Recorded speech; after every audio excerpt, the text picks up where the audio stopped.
Доброе утро, зрители Stop Game! В эфире Инфакт.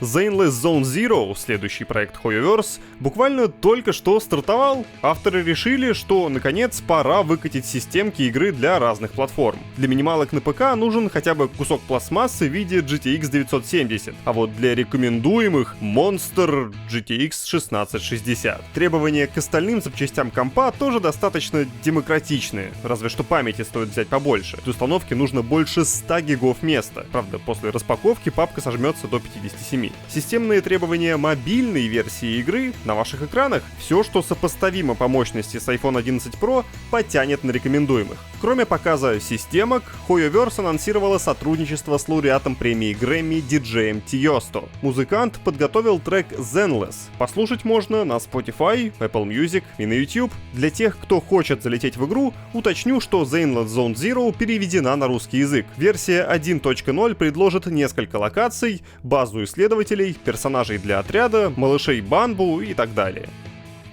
Assassin's Creed Shadows еще даже не вышла, но уже тащит за собой шлейф из негатива. Вот новая порция. На сайте change.org появилась петиция от якобы японских геймеров. В ней озвучен призыв к отмене теней из-за отсутствия уважения к культуре Японии. Одними из первых на требования обратили внимание сайты Insider Gaming и WCCF Tech. Автором петиции выступил человек, представившийся именем Shimizu Toru. Он привел небольшую историческую справку, сопоставил с материалами по игре и заявил, что Ubisoft не понимает специфику и роль самураев в японском обществе. В связи с этим он глубоко оскорбился и решил призвать Ubisoft немедленно отменить релиз Assassin's Creed Shadows. На момент публикации этой новости на нашем сайте петицию подписали более 40 тысяч человек. Хоть петиция и написана на японском, и скорее всего японцам, далеко не все подписывающие японцы. На странице петиции можно найти уйму комментариев на английском языке, и плюс к этому в ее поддержку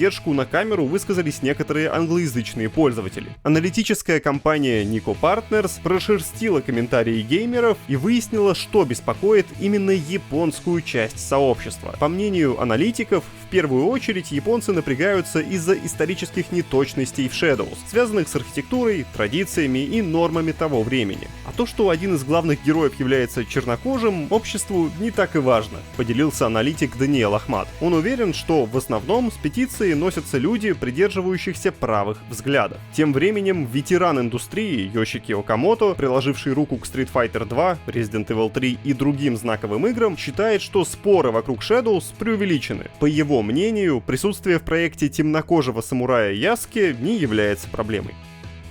Electronic Arts опять наткнулась на список игр, которые напрягают ее серваки, и решила, что пора что-нибудь оттуда выкинуть. Под нож попали 3 части Battlefield: 3, 4 и Hardline. Все они скоро исчезнут из цифровых магазинов на PlayStation 3 и Xbox 360, потому что на данных консолях будут отключены их серваки. На PS3 и Xbox 360 продажи упомянутых тайтлов и дополнительного контента для них прекратятся с 31 июля, а онлайн-функции пропадут с 7 ноября. У этих тайтлов останется доступ только к одиночному режиму. В EA подчеркнули, что данное объявление касается лишь упомянутых консолей, так что в BF3 можно без каких-либо ограничений продолжить играть на ПК, а в BF4 и Hardline на ПК, Xbox One и Series, а также на PlayStation 4 и 5. Кроме того, в Steam сейчас 3 эти игры отдают с дикой скидкой в 90%. И еще одна новость про BF. На этот раз никто никого не отключает, просто в Battlefield 2042 случится забавный кроссовер, о котором, правда, никто не просил. Туда заглянет Dead Space. Судя по видосу от студии, кроме, очевидно, скинов, в кроссовере введут и временный режим Outbreak. В нем надо отбиваться от волн чудовищ, добывать какие-то ресурсы и сбегать. Вот вам код зомби с дома, так сказать. Событие пройдет с 9 по 16 июля в рамках 7-го сезона Battlefield 2042, который, к слову, станет последней крупной контентной добавкой для этой части. Дальше планируются лишь новые испытания и события.